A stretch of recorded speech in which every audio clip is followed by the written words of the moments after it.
Ted Moore reports. For years, the system of tunnels and shafts has harboured a small population of wild horses. What's up, YouTube? Hi, so we're going to do Dave Allen Part 3. I haven't really got anything to say apart from let's do Dave Allen Part 3.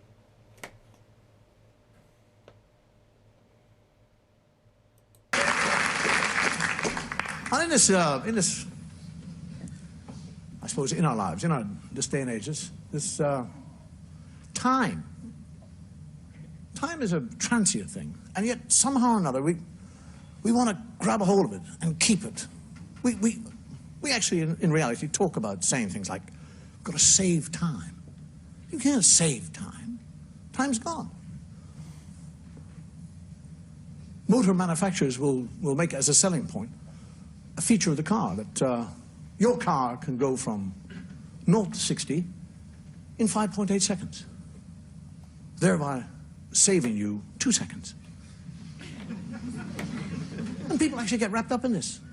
They talk to each other. Does your car really go from, does it really go from 0 to 60 in 5.8 seconds? Yes, yes it does. Shit, I wish I had a car like that. You really saved 2 seconds? Yes, last week I saved a minute and a half. When it comes to talking points, you see people racing around the country. People don't see the country, don't see things, don't experience things. They get in the car.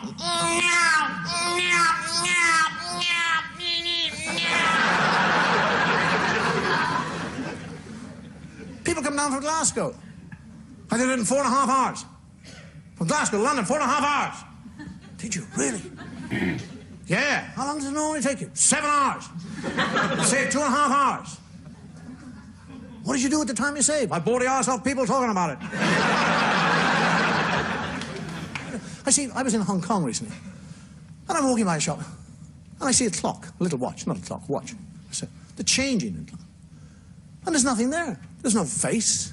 It's just a black face. There's nothing. There's no fingers, no nails, no numbers, nothing. And I said, well, what is that? He said, no, it's a talking clock. I said, what? It's a talking clock. It's to tell you the time. I said, the clock tells you the time? I said, yes. You walk down the road, all you have to do is do that, and pressure of rest, activate, speaking voice. Saves you all the time of doing that. You don't have to do that.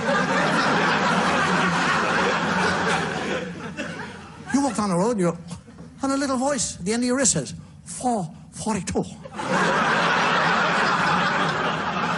4:42 and 20 seconds. I mean, people get stuck in the watch. Watches are not watches anymore. Watches used to be something you told the time with. Now, they're a kind of advanced technological machine, a miracle of engineering. They're not just watches. They're calculators, computers. People talk about it, saying, oh, look at this, see this? Extraordinary watch. See, not only does it tell the time here in London, but you see this little dial over here to the left of the 12? That tells me the time in San Francisco. This one on the right here by the 2 tells me the time in Tokyo, and this one down here at the bottom tells me the time in Vancouver. Extraordinary, isn't it? Isn't that wonderful to be able to tell the time? Do you want to know what time it is in San Francisco? No. You don't want to know what time it is? I don't want to know what time it is in San Francisco. Yes, I would want to know. I'm in London. What the hell would I want to know what the time is in San Francisco? Oh, how about Tokyo? Piss off.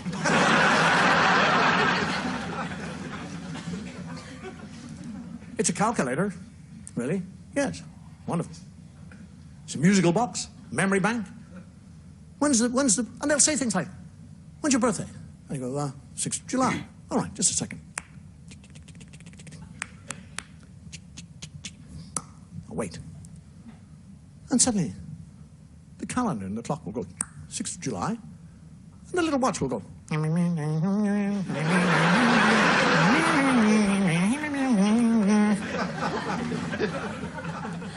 The stopwatch.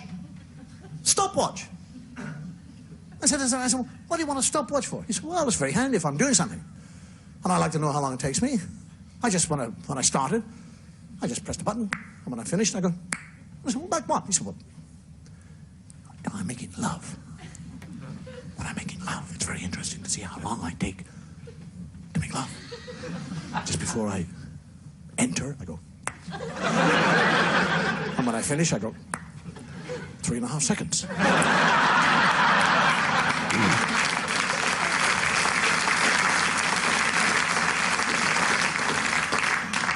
There's a compass, you see? There's a compass there, look. North, south, east, and west.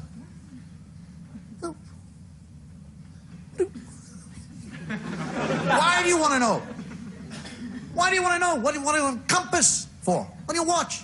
Because it was very handy. I'd like to know where I'm going, which direction I'm going. When I'm making love, I can go north by northwest, west, south, south, south, by east, west, north.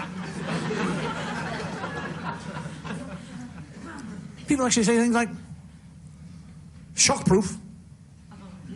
Shockproof. I'm going to get one of those shockproof watches and go, the Pope's a poof.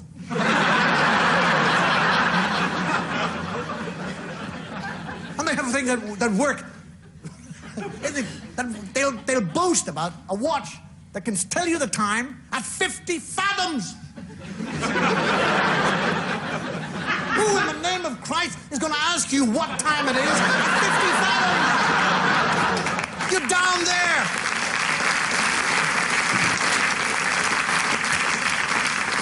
You're in the murk, the gloom. Somebody goes out of the murk.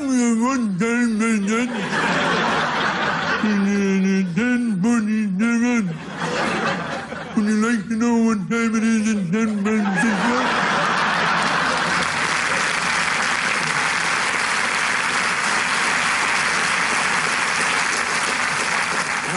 I mean, how we live by time, how we live by the watch, the clock. We're brought up to the clock. We're brought up to respect the clock, admire the clock. Punctuality. We live a life to the clock. All right? You wait to the clock. You go to work to the clock. You clock in to the clock. You clock out to the clock. You come home to the clock. You eat to the clock. You drink to the clock. You go to bed to the clock. You get up to the clock. You go back to work to the clock. You do that for 40 years of your life. You retire. What they fucking give you? A clock.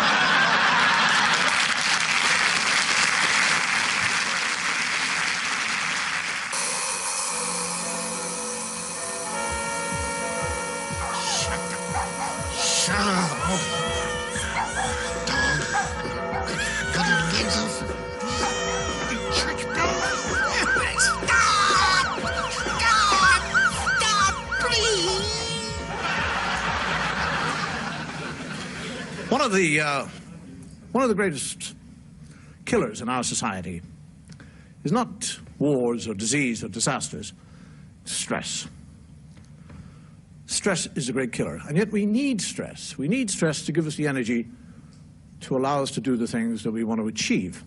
Yet in our society, what we actually do, we create stress, we have the energy, but we don't know how to get rid of it. For example, in prehistoric times, an ancient man, well, not so much an ancient man, because the lifespan of prehistoric man was only about 22 years of age. So he couldn't be a 22-year-old ancient man.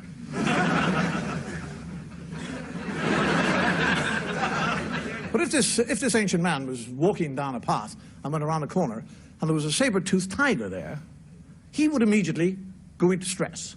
Now, what actually happens to the body is that the brain, the hormones, and the sympathetic nervous system come into operation to give you great energy, great strength and energy to deal with the situation that has been caused by the stress. And in this situation, the prehistoric man, through the energy, would have enough strength to pick up a boulder, which in normal circumstances he couldn't even budge, pick up the boulder and brain this big, long-toothed pussycat.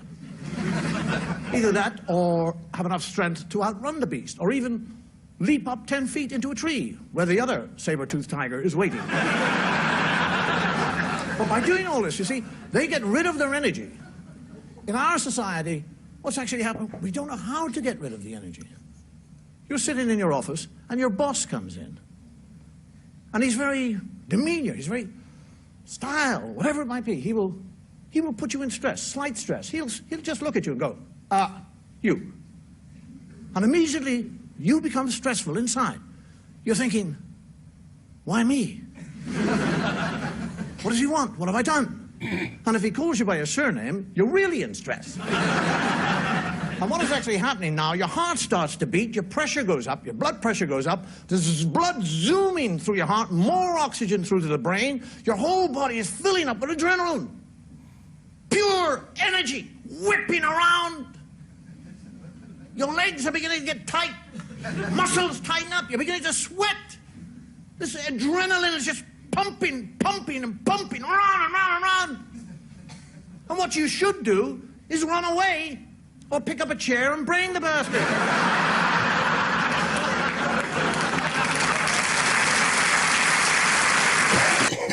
Okay, very good. I love the stuff about the watch. Of course, this was quite a long time ago. This was recorded.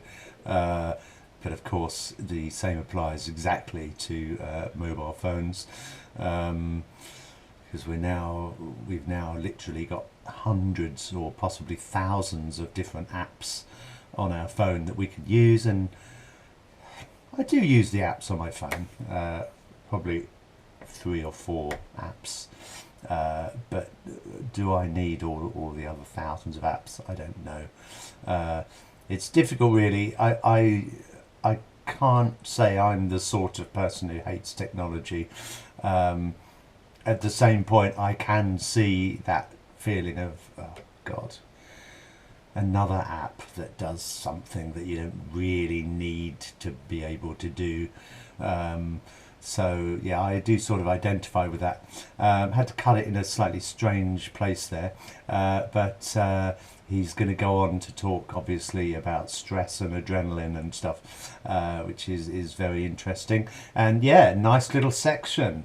Well done, Mr. Allen. And don't nobody go nowhere. Horses without bothering the commuters.